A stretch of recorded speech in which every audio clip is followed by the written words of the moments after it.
So hello everybody, my name is Claire Warner.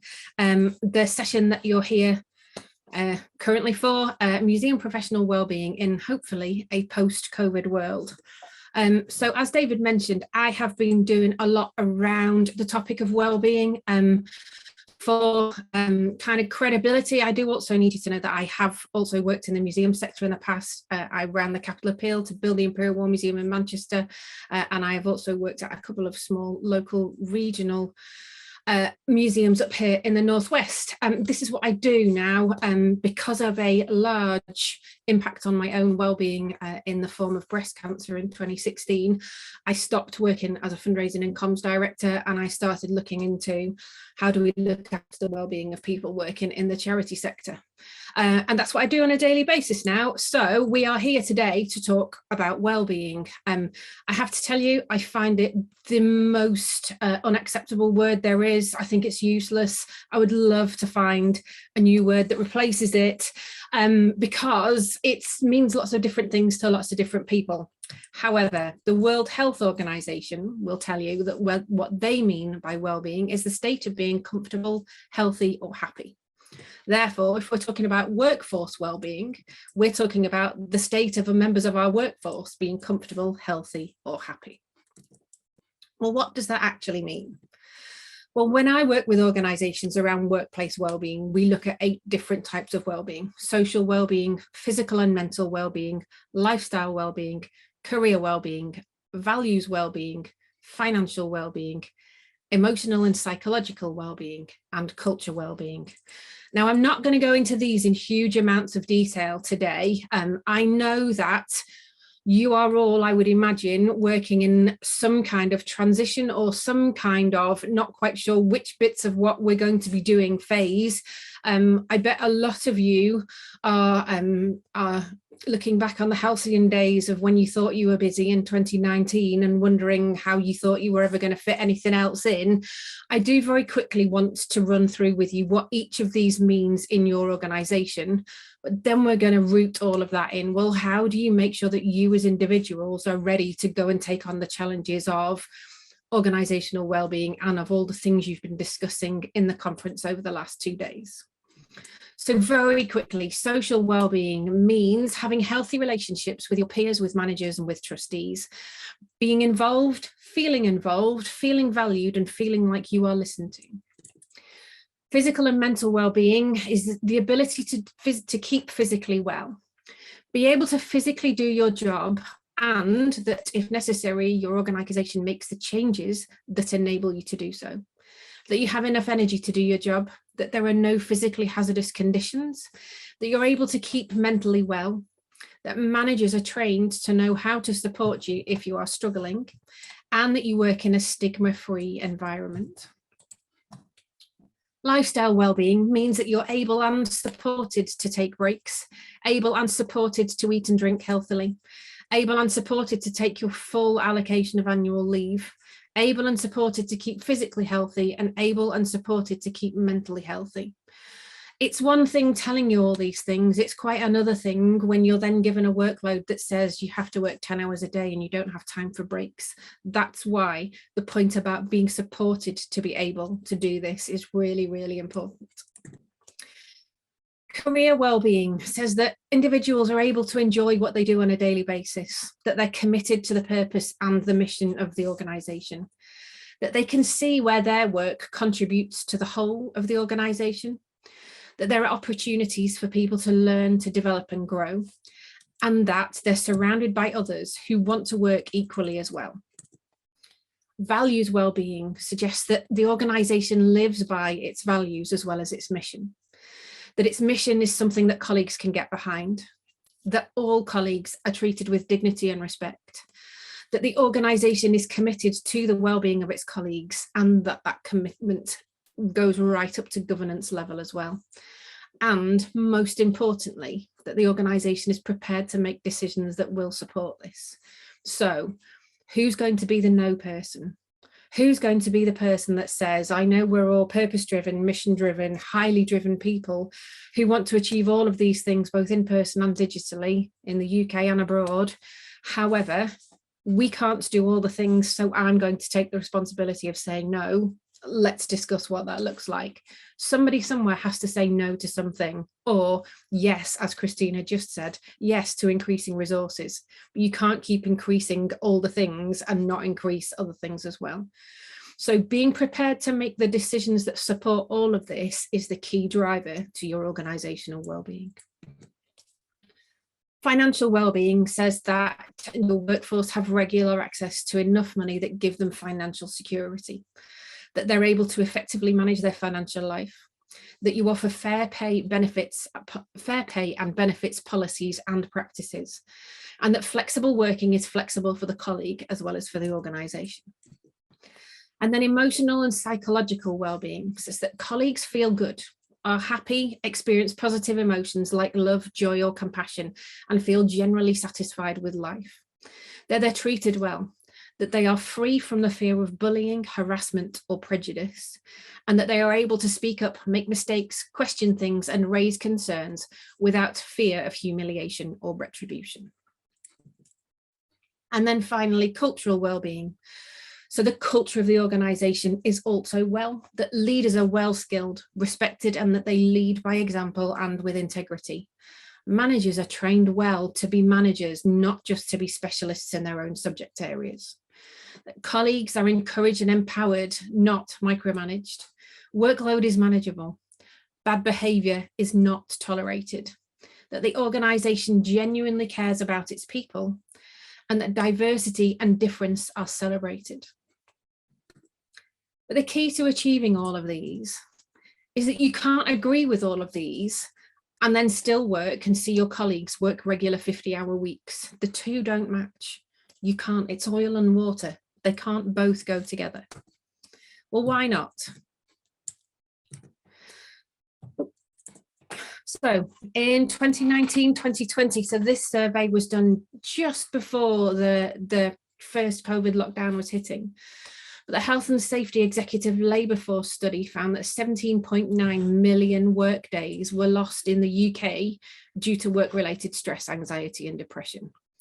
17.9 million work days. I worked it out. That's about 300 and something thousand. It's just a ridiculous amount of days lost due to work-related stress, anxiety and depression.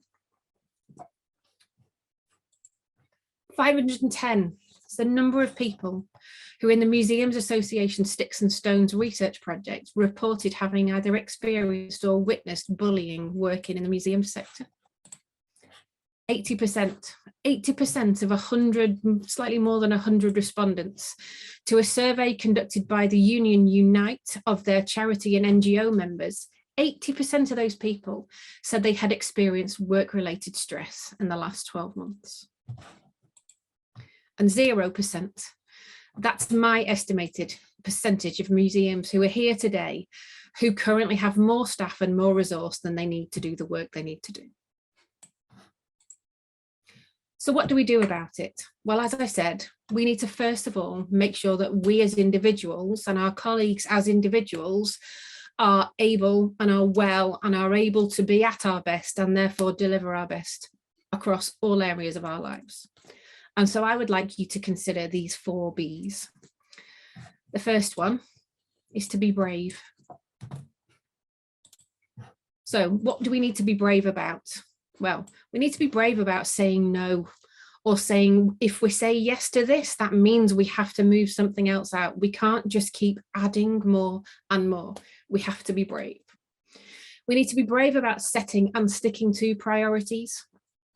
We need to be brave about not worrying about all the opportunities and what happens if we don't do them all, and the concept that we can park some ideas and plans for the future. So we leave them there in a safe space that says, I'm not forgetting about this, but we don't have the time or the resource to do it justice at the moment, so I'm going to park it over here. We have to accept that we can't do everything. We have to accept that sometimes we need to ask for help. And sometimes we need to know that being brave means trying something new instead of something we've already always done, even if it might not work out, but what if it does?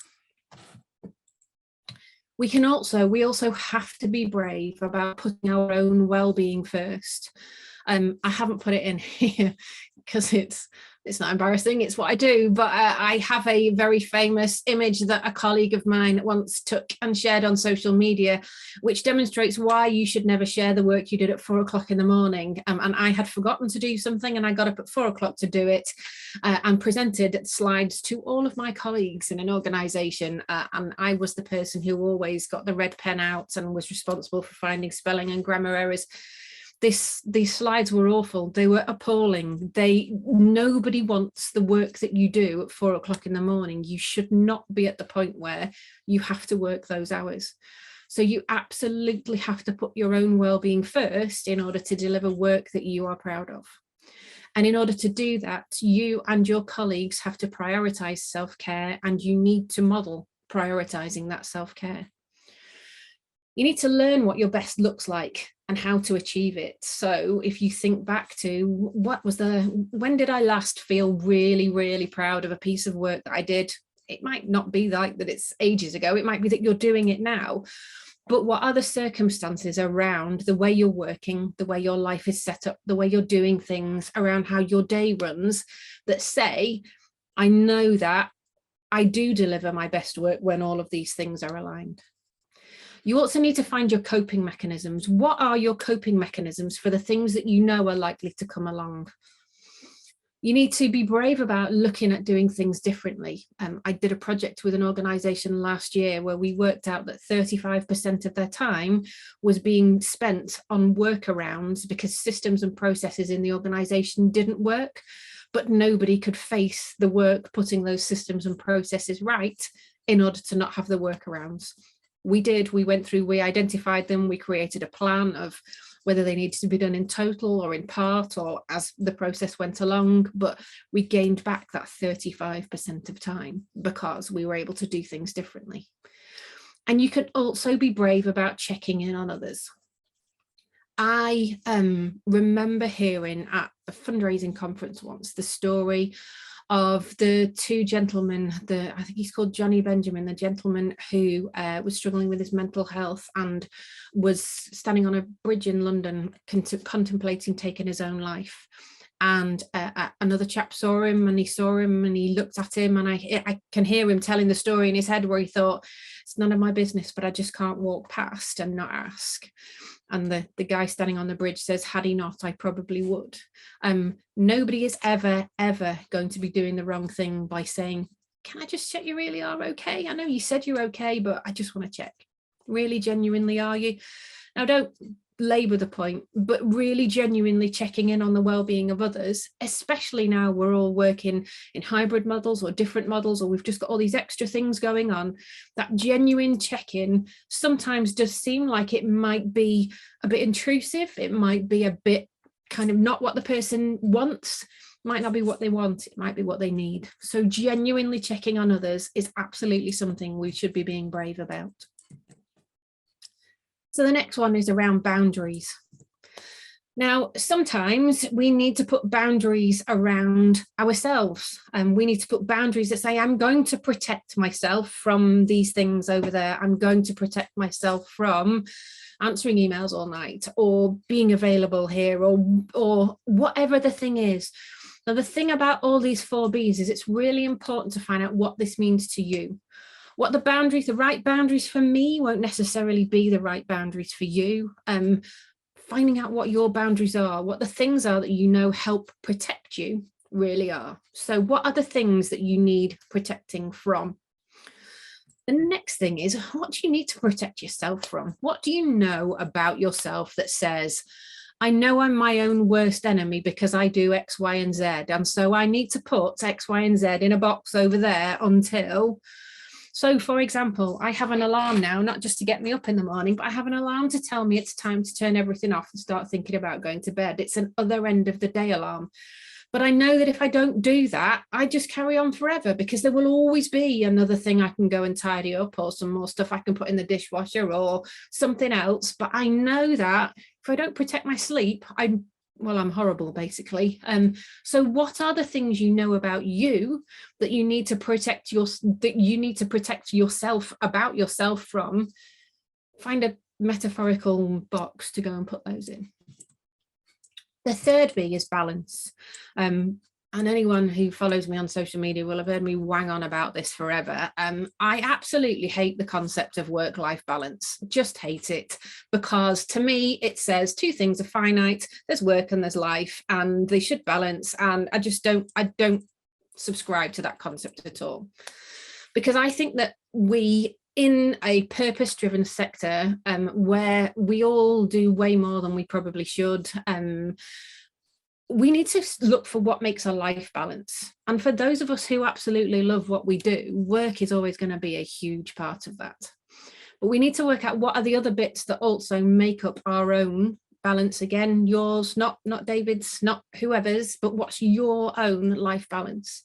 What are the things that make your life balance?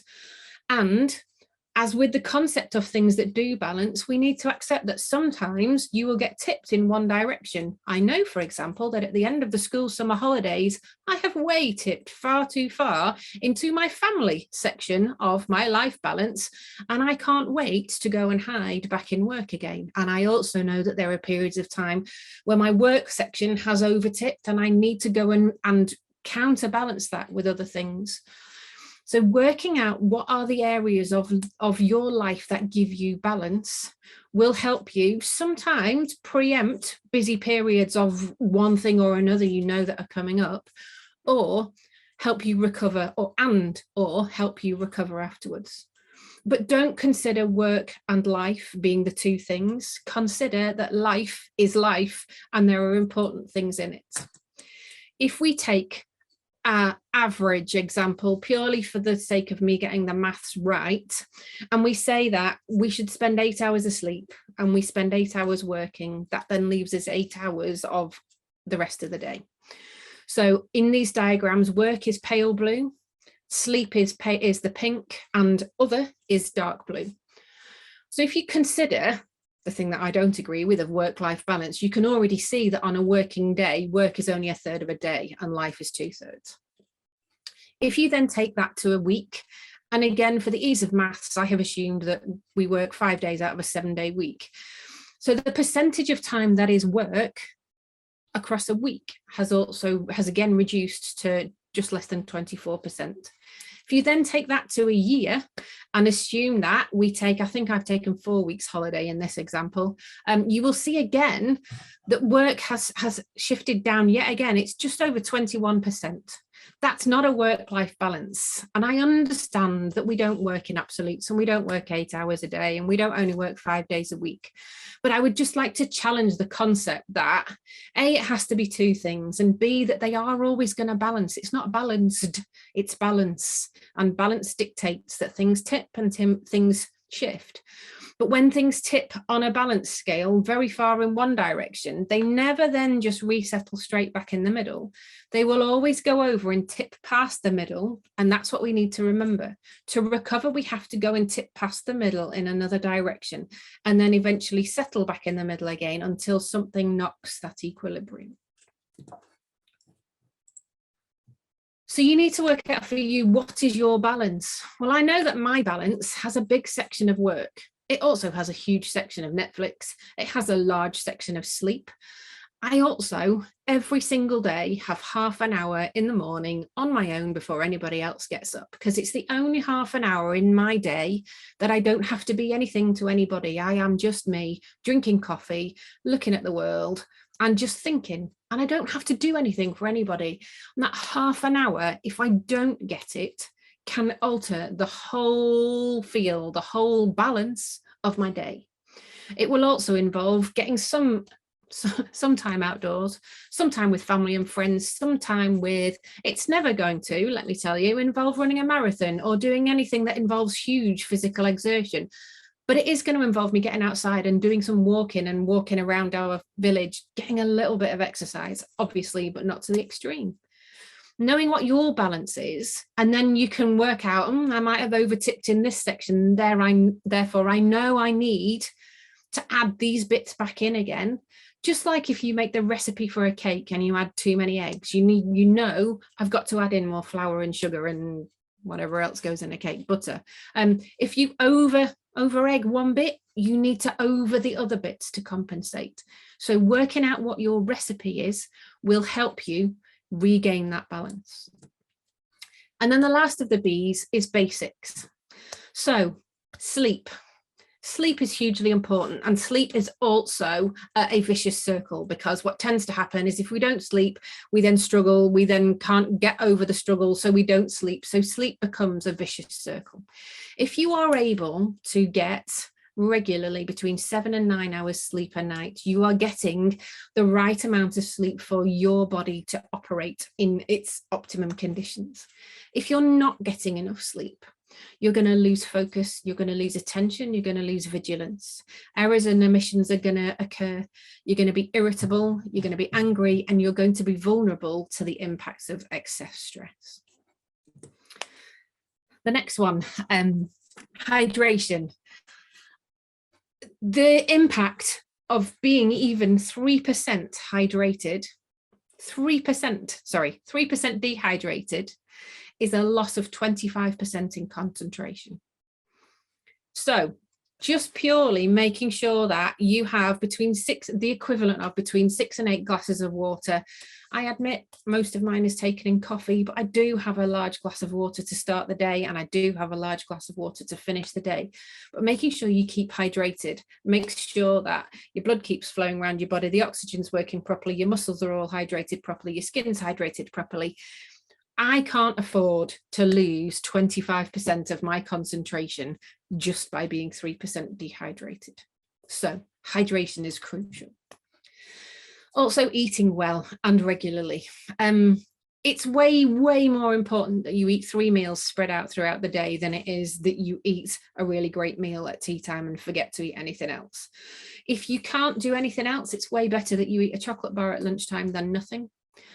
Keeping your body fueled. We've all seen the analogies of not allowing your phone battery to die and all those kinds of things, but keeping yourself fueled, keeping yourself with the things that your body needs to concentrate, to operate, and to do your work, and to cope with all of the things that we have to do in a day is really important. And I make absolutely no apology for coming on here today and telling you need to sleep and you need to drink and you need to eat. Because if you're not doing these properly and well, you're not going to do anything else well. Simple fact. The next few basics. Spending time with friends and loved ones is really good for you. It's great if you have friends and people who you feel good about being around in work and through your work, but also outside of work as well. Being with friends and being with our family, being with people who we love and who love us, releases hormones in the brain that help reduce stress, reduce anxiety, and help make us feel good. We all want and need some of that. Getting up and moving. My husband bought me an Apple Watch for my birthday. It's beginning to drive me a little bit crazy because it keeps telling me I need to stand up. However, what it's doing is proving to me that I don't stand up often enough. I spend far too long just sitting in a chair. Getting up and moving, even if it's just to go and get the drink or to go and put your face outside in the rain here today, but just getting up and moving helps get the blood flowing, the oxygen flowing, gets all the things working. And also getting up and moving and taking a micro break from your work helps you then go back and focus when you return to your desk.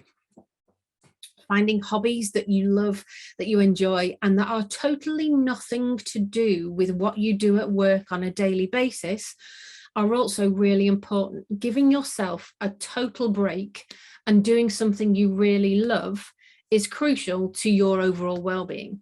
One of the things that can happen in the cultural heritage and arts sector is that we end up working in the sector that is also our hobby. And then one of the things that happens is, well, we've all seen that where work finishes and life starts has kind of merged into one. Well, if that's your hobby as well, you can almost feel like you never get that break.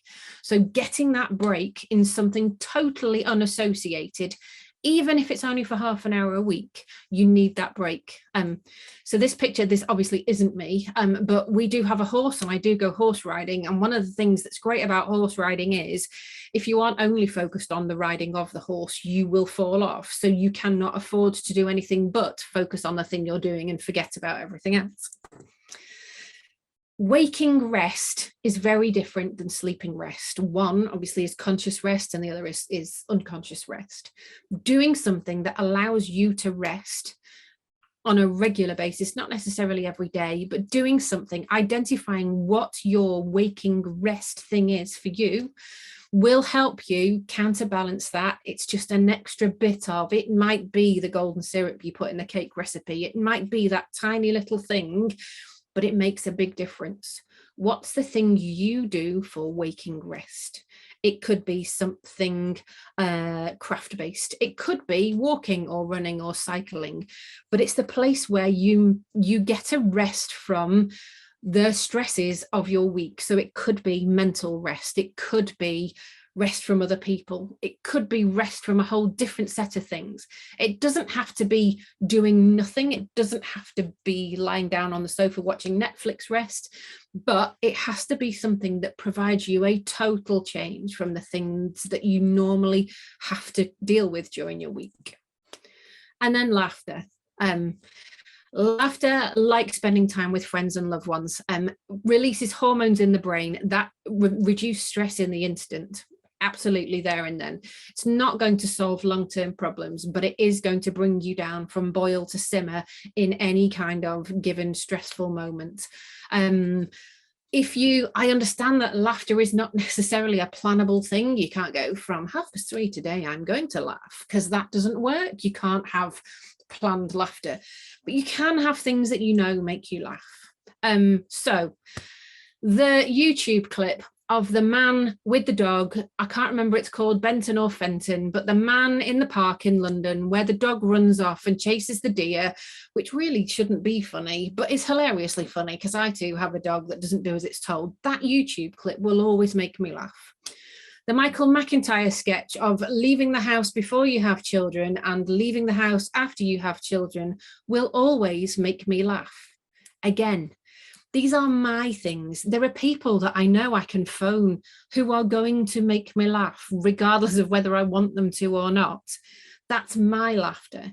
What are the things that you know when you need a really good dose of belly laughing? Who do you speak to? What are you going to do? What are you going to watch?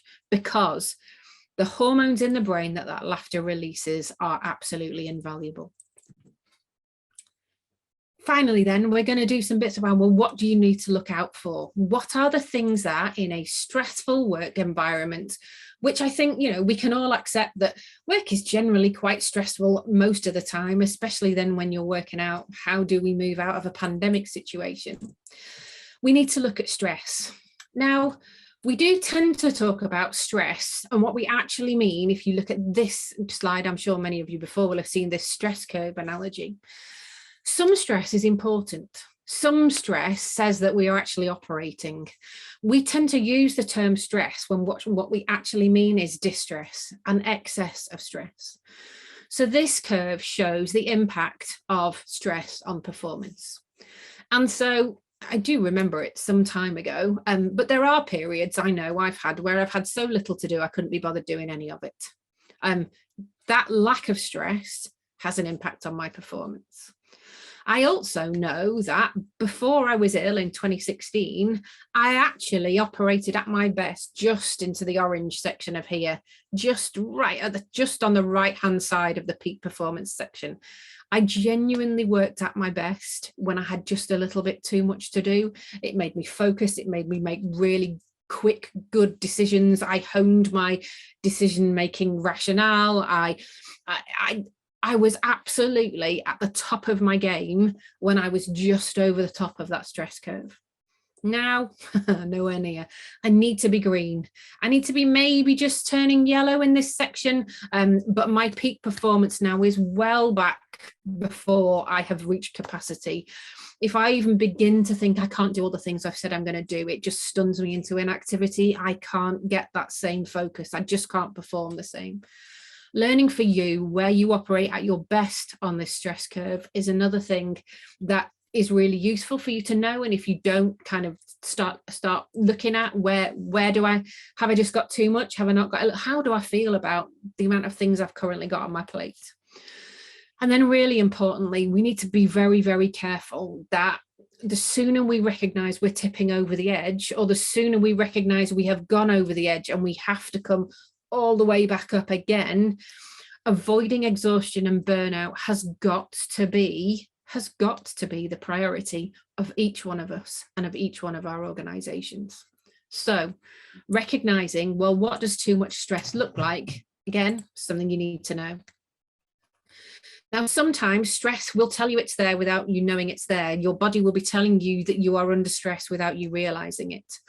So it has effects on your body, it has effects on your mood, and it has effects on your behavior. I know that I regularly will clench my jaw. I will find that I'm sitting there and my jaw is clenched shut. And I then know, what am I stressed about? What is it that's going on? I now know these recognizing signals. I also have a condition that gets far worse when I'm stressed. That's a cognitive condition that says, I have a word and I know the word. It's not that I've forgotten the word is plainly there. And if I could slice my head open and show you the word, I could show it to you. But there is a disconnection between the word in my head and its ability to come out of my mouth. And the more stressed I get, the more often that happens. And the more I then get frustrated with myself because I've got 78 people on a screen and I can't, the word is there and I want to show you the word. And I know that those are my stress indicators. Knowing what your stress indicators are and therefore being able to take 1 or 2 steps back before you get to the overwhelm and before you get to the burnout is absolutely crucial. Then we need to look at, so this is where both the workplace and the individual well-being combine. The concept of the stress bucket was created by 2 psychologists, Brabham and Turkington, in 2002. And this concept basically suggests that the stress bucket is us and our ability to hold stress, and it's us. And so life in general has a flow of stress that comes in the top of this bucket on a daily basis. And our ability to get rid of that stress and to cope with that stress depends on us having taps in the side of this bucket that allow some of that stress to flow out, that stop the bucket from overflowing. And obviously, there are 2 ways that we can control the stress bucket. We can either keep adding more taps in the side, or we can reduce the flow in the top. If we don't reduce the flow in the top and we get to the point where the bucket is more tap than it is bucket, the bucket is going to collapse. However, there is also a point where we can stop the flow we can control the flow by adding a tap or by reducing the flow. So the taps that you need to add in your bucket are those things we've just talked about. What does my life balance look like? What are the things I know that help me gain either temporary or long-term relief of some of the stresses? What are the things that help change the way I feel? What are the things that help me do well and feel well and be at my best to cope with all of these things? What is the thing you do that takes all your focus away from work? And what is there in the workplace that I have the ability to control, or I have the influence to be able to go to my colleagues and say, we have to stop the flow. The flow is now too much and this bucket is going to overflow. So what are your taps and what are the things that you can do to control the flow of water or of stress into the top? So what does your museum professional wellbeing life recipe need to include? Well, I know for me, like I said, it needs to include work and it needs to include my girls and my husband, and it needs to include time without all of them. And it needs to include some time outside, and it needs to include all these little things, and they're not all in the same quantity, but all in little bits. And I know that the longer I go without one of them, the more I need that one thing. So have a really good think about what does your wellbeing life recipe need to include? And what does it need to not include? One of the things we tend to do in the cultural and heritage sector, like in many other purpose-driven sectors, is we volunteer for things we know we haven't got the time to do. Or we say yes to things. Somebody asks us a question, Claire, have you got time to do this? And your head is screaming, you know you haven't, and you hear your mouth go, yeah, I can do that. What does it not need to include? And how do we find acceptable ways to us and to others to say no? or not now, or not me? What does it need to not include? And remember, some days, that big red wavy thing we have hanging off the back of us is the superhero cape. And some days it's the blanket that we need to lie down and rest under. Thank you very much.